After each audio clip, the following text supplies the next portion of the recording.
Bom dia! Então vamos para a nossa aula de história de hoje. Olha lá, aula de história, unidade 6, tá? Das páginas 30 a 37. Colonização e cotidiano. Escravizados, resistência. Lá na página 30. Os africanos escravizados e seus descendentes sempre procuraram resistir às condições cruéis da escravidão. Faziam isso principalmente por meios de fugas. Eles tentavam fugir, né? Para poder fugir da escravidão, né? Então, olha só, alguns também tentavam sabotar as ferramentas de trabalho ou atear fogo às plantações. Havia também, podem grifar, tá? Onde começa lá os africanos. Havia também tentativas de assassinato de senhores por parte dos escravizados. E a escravidão, olha só, e a organização de revoltas e rebeliões. Então, havia tentativas de assassinato de senhores, tá? Por parte dos escravos, dos que estavam escravizados. Tentavam matar os senhores donos das terras e a organização de revoltas e rebeliões. Aqueles que conseguiam fugir dirigiam-se para as regiões da mata ou serra, né? Iam se esconder.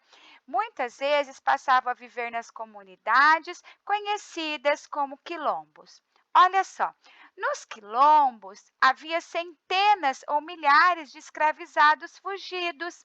Ali, essas pessoas procuravam reorganizar sua vida, trabalhavam na agricultura, na pesca e no artesanato, vivendo em comunidade. Os quilombos eram protegidos por muralhas, tá? Fossos e paliçadas. Paliçadas era uma espécie de cercas feitas com estacas ligadas entre si e fincadas na terra. Observe lá na página 30 que tem lá habitação de negros. Olha só, era comum que os quilombolas, ou seja, os habitantes dos quilombos, vendessem seus produtos, como peças de artesanatos e produtos da agricultura nas vilas e cidades próximas. Então, ali nós falamos que os escravos, eles tentavam fugir, né? E até tentavam, faziam tentativas de assassinato dos seus senhores, né? De quem cuidava, de quem cuidava não, né? De quem oferecia as terras onde eles estavam trabalhando, né? De que eram donos deles, né? Praticamente. Um dos quilombos mais conhecidos, olha lá, o quilombo dos Palmares, principalmente pelo longo período de duração e pela resistência de seus habitantes, foi o quilombo dos Palmares, fundado no começo do século XVII, na região da Serra da Barriga, no atual estado de Alagoas. Esse quilombo durou praticamente um século. Estudiosos consideram que por volta de 1620 havia quase 20 mil pessoas morando em Palmares, tá? Olha só, habitação de negros, tá? Aí, essa obra retrata a moradia de negros em quilombo do Brasil colonial. Então, olha só como era a moradia. Moradia pequena, tá? Vocês observem aí na ilustração que fora, ó, algumas pessoas dormiam até fora, tá? Tinha crianças, tá bom? O principal líder desse quilombo foi Zumbi, grifa isso. Zumbi, olha ele aí na tela, ó, tá? Hoje é um símbolo da resistência negra à escravidão. Olha só, ele resistiu à escravidão. Então, grifa, o principal líder desse quilombo foi Zumbi, também conhecido como Zumbi dos Palmares. Tá? As autoridades, os senhores de engenho da região, sempre procuraram atacar o quilombo dos Palmares, na tentativa de destruí-lo. Mas olha só, para se ter uma ideia, logo em 1602, uma série de batalhas se iniciou. Então, deu-se uma série de batalhas, né? Começou a acontecer batalhas. De um lado, as autoridades e os senhores de engenho atacavam os quilombos dos palmares, e de outro lado, os quilombolas o defendiam, tá? Então, a batalha era essa, ó. De um lado, as autoridades e os senhores de engenho atacavam o quilombo dos palmares, e de outro, olha só, os quilombolas o defendiam. Então, tinha quem atacava e quem defendia. E o que aconteceu? Hoje ele é um símbolo dessa resistência negra à escravidão, tá?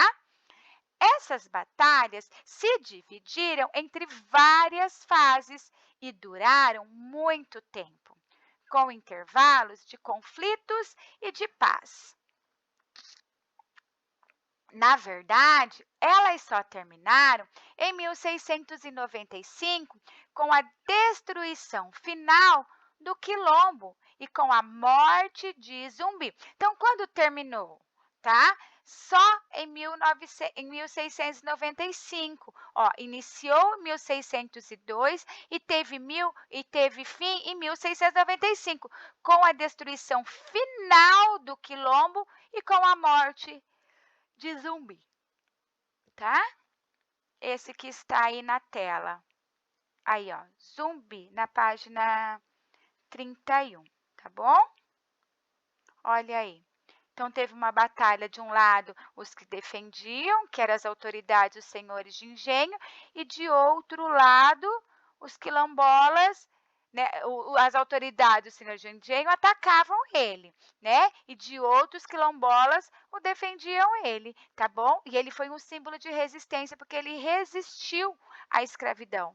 Até que, por fim, ó, em 1695, com a destruição final, né, do quilombo e com a morte dele, tá? De Zumbi.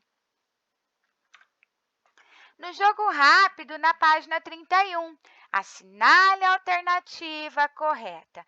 Os escravizados, de modo geral, procuravam se posicionar contra a escravidão, como a fuga, e não era algo possível, eles se permaneciam com o mesmo Senhor?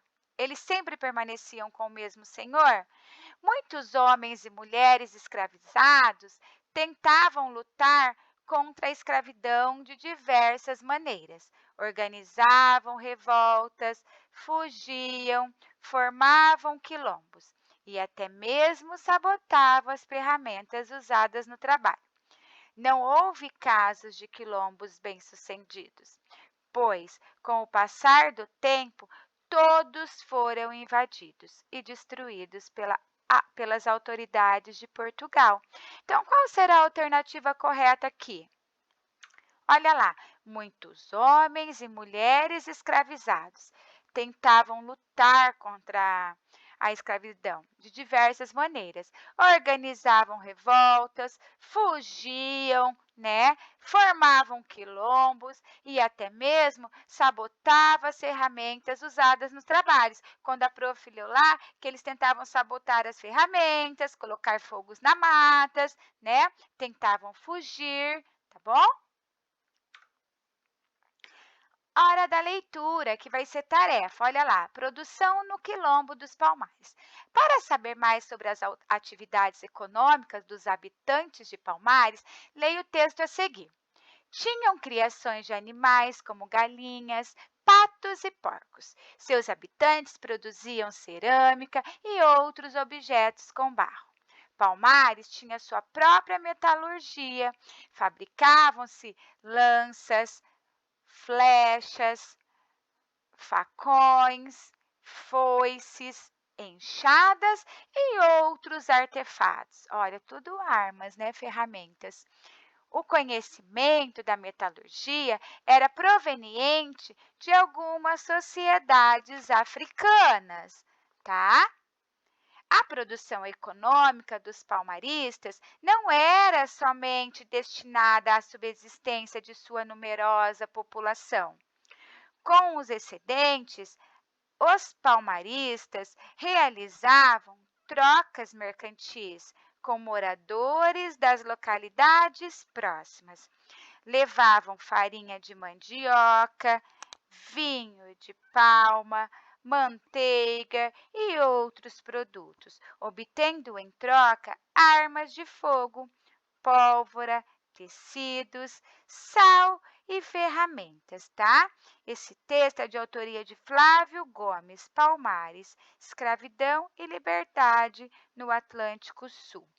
Explique o que é uma produção de subsistência.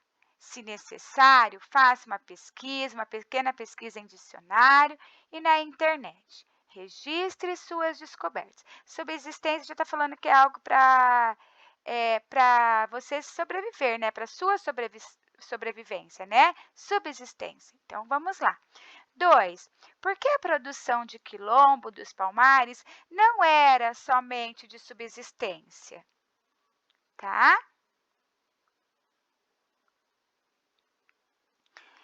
A 3. Metalurgia é o trabalho ligado à extração de metais do solo e à produção de artefatos com esses metais. Usaram, né? Extraíram esses metais e fizeram, olha lá, e produziam, olha lá, facões, foices, enxadas, né? Segundo o texto, de onde vinha tamanho conhecimento da metalurgia entre os quilombolas de Palmares, tá? Então, daí você vai pesquisar tudo nesse texto aí. Vinha de qual sociedade? Se eles eram africanos, vinha de qual sociedade esse conhecimento, tá? Está na página 32. Heranças africanas, na página 33. Olha lá, o acarajé é um símbolo da culinária afrodescendente e é muito consumido no Nordeste brasileiro. Então, olha só, uma culinária, né? Heranças africanas. O trabalho escravo na colônia persistiu, olha só, do século XVI ao século XIX, chegando à época do Brasil imperial. Foram mais de 300 anos de escravidão, marcados pelo intenso trabalho e pelo sofrimento de milhares de homens e mulheres africanos que, deslocados à força de sua terra de origem, passaram a viver no Brasil. Então, grifa isso, tá? Estamos falando do trabalho escravo na colônia que persistiu do século XVI ao século XIX. A participação dos africanos e de seus descendentes na formação da sociedade brasileira, portanto, é enorme. Olha só. Aqui, grifa também. Muitos pratos da culinária brasileira têm origem dos povos africanos. Olha só, que introduziram aqui o consumo de produtos como azeite de dendê, a pimenta malagueta, o quiabo, eu gosto de quiabo, o quiabo, além de pratos como a cocada, que eu gosto muito, da cocada branca, a moqueca de queijo, o acarajé, entre outros. Então, aí falamos um pouquinho dos pratos da culinária brasileira que têm origem de quais povos? Dos povos africanos, tá bom? Aqui, os africanos, na página 33. Ainda na página 33. Esse aqui também, tá? Os africanos e seus descendentes também desempenharam e desempenham papel importante, ó, importantíssimo na vida cultural do Brasil. Temos, por exemplo, Aleijadinho, 1738, 1814, cujo nome do Aleijadinho, olha aqui, era Antônio Francisco Lisboa. Então, quando alguém perguntar para você, ou quando cair algum teste que você for fazer, olha só, qual era o nome de Aleijadinho? Antônio Francisco Lisboa, nascido em Vila Rica, atual Ouro Preto, no estado de Minas Gerais. Aleijadinho foi um artista, escultor, arquiteto e entalhador. Foi um dos maiores artistas afrodescendentes do período da colônia e produziu esculturas e obras arquitetônicas, tá? Um retrato de Aleijadinho aí, ó, feito no século XIX, tá bom? Na nossa página 33 de História. Aqui, retrato de Luiz Gama, século XIX. Estamos falando mais de fatos históricos mesmo, né? Na história que estamos vendo hoje, nessa aula. Então, olha só. O escritor, jornalista e advogado Luiz Gama,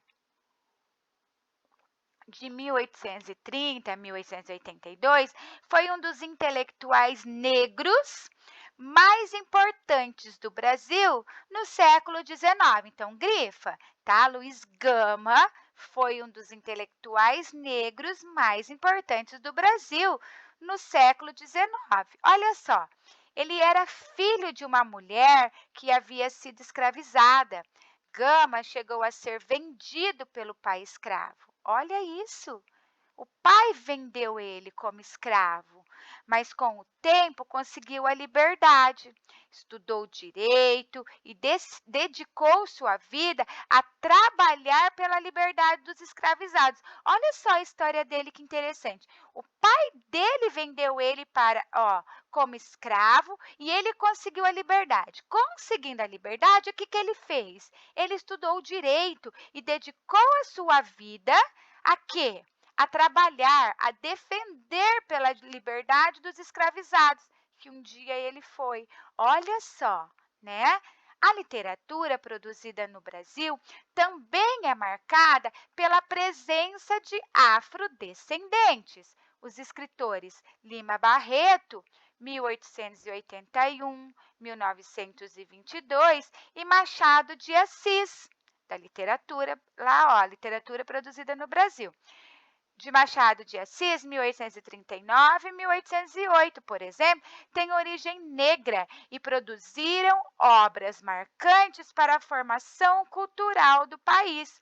Danças e ritmos como o samba, o carimbó, o maracatu e o jongo também são de origem africana, tá? Então, olha aí essa ilustração que nós temos na nossa página 34, vai falar assim, ó, o maracatu é uma manifestação cultural afrodescendente, típica do estado de Pernambuco. Olha só, observe que tudo é Nordeste, Pernambuco, né? Que estamos falando aqui.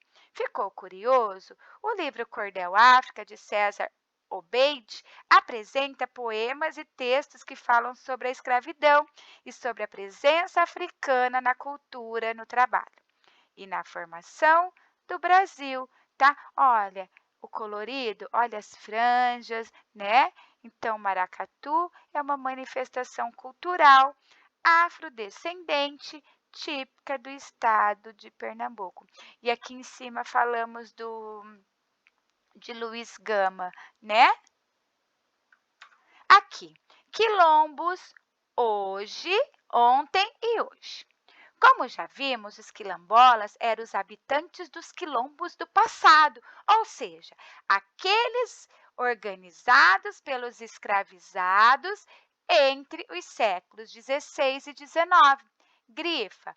Hoje o termo quilombola ainda é muito utilizado e se refere aos descendentes dos antigos moradores dos quilombos e aos grupos que hoje em dia se identificam como descendentes das populações que viviam nas regiões dos antigos quilombos.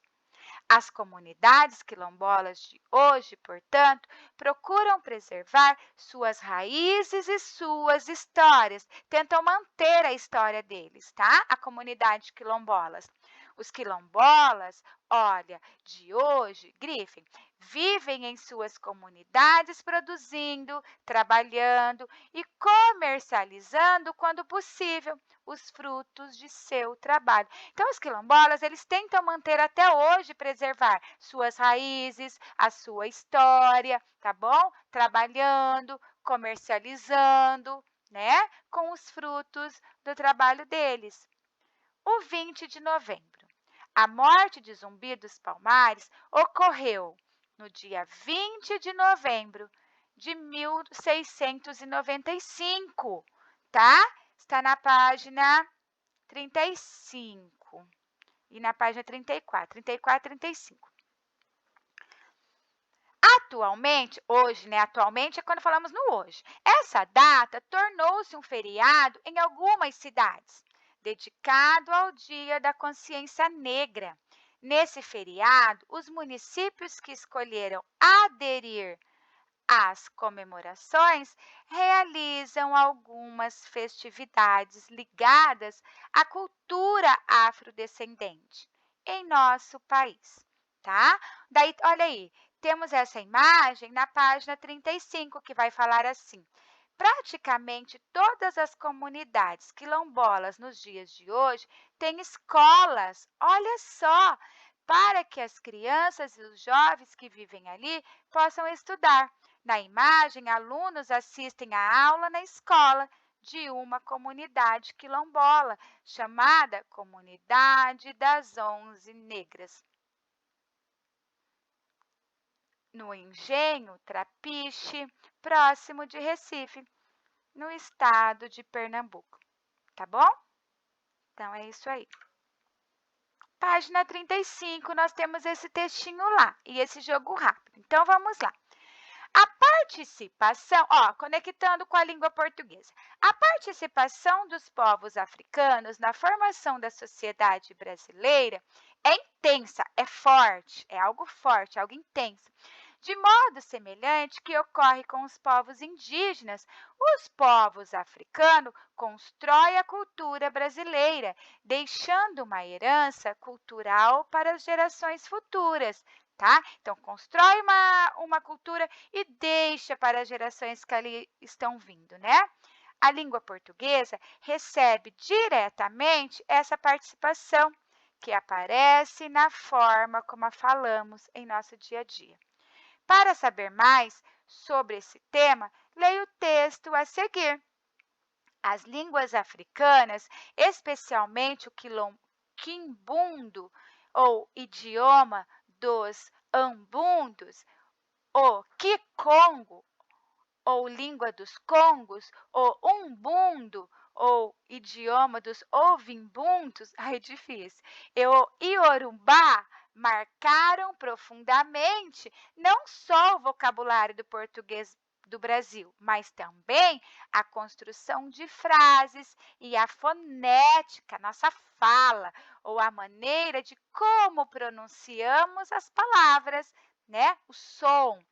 Poucos se dão conta de que os verbos cochilar, cochichar, cochilar, fungar, xingar e zangar, os substantivos bagunça, caçula, cafuné, carimbo, fuxico, quitanda, quitute, sunga e tanga, os adjetivos capenga, dengoso, encabulado e zonzo, e numerosíssimos outros termos que usamos no dia a dia são de origem africana.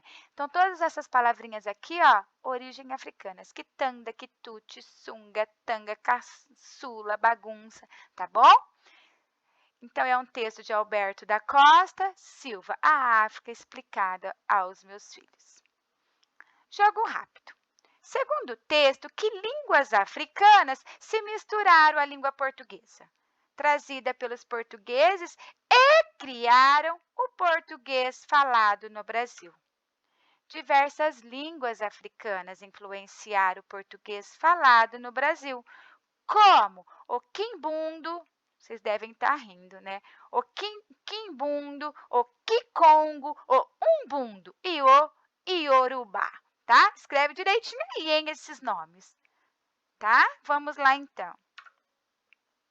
Mudanças à vista, na página 36. Tem uma imagem de escravos na colheita de café aqui, ó.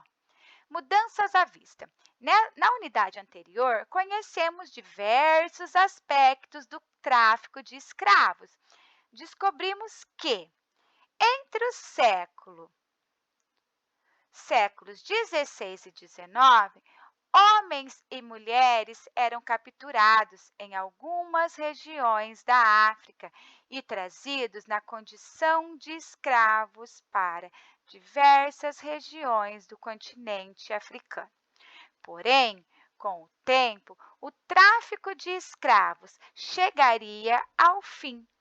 Nesse caso do Brasil, esse tráfico terminou no ano de 1850, com a promulgação da Lei Eusébio de Queiroz, que proibia o tráfico de escravos para o Brasil. Fim da escravidão. Vamos anotar aí, vamos grifar. No dia 13 de maio de 1888, a escravidão em nosso país foi extinta com a assinatura da Lei Áurea. Muitos grupos sociais no Brasil já vinham lutando pelo fim da escravidão. Então, grifa, tá? Ó, quando acabou a Lei Áurea, ó, foi extinta, acabou, em 13 de maio de 1888. E muitos grupos sociais no Brasil já vinham lutando pelo fim da escravidão. Os próprios escravizados participavam dessa luta, olha lá, seja formado quilombos, né? Seja formando quilombos, seja organizando revoltas e movimentos pela liberdade. Havia também pressões internacionais que exigiam o fim da escravidão. O governo da Inglaterra, por exemplo, estava muito interessado na extinção do trabalho escravo. Olha só, extinção, acabar, tá? Pois na visão dos ingleses, o trabalho livre, em que os trabalhadores recebessem um salário, aumentaria o mercado consumidor para os seus produtos industrializados, tá bom?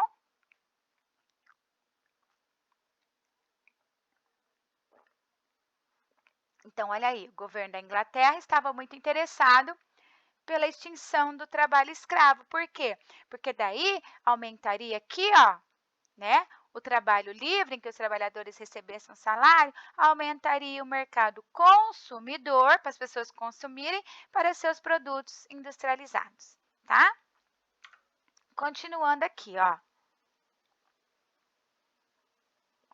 Nós temos na página 37 essa imagem aí, ó, vista da missa celebrada em homenagem à abolição, ou seja, o fim da escravidão, realizada no dia 17 de maio de 1888, no Rio de Janeiro. Essa fotografia foi feita por Antônio Luiz Ferreira.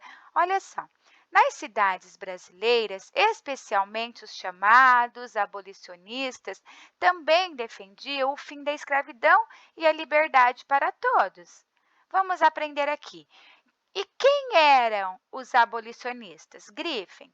Eram os políticos, jornalistas, artistas, advogados e demais profissionais liberais que, a partir de 1870, organizavam-se realizando comícios, palestras, distribuindo panfletos sobre o tema e montando sociedades a favor do fim da escravidão, tá? Queriam um fim aqui, ó, cujo objetivo era organizar fundos para comprar a liberdade dos escravos.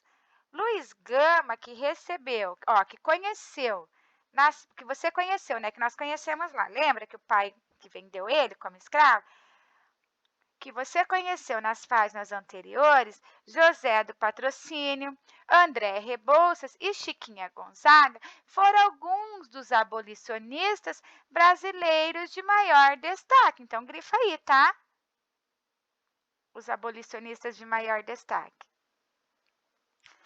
Assim, depois da extinção da escravidão em 1888, uma nova fase se iniciava na história do Brasil.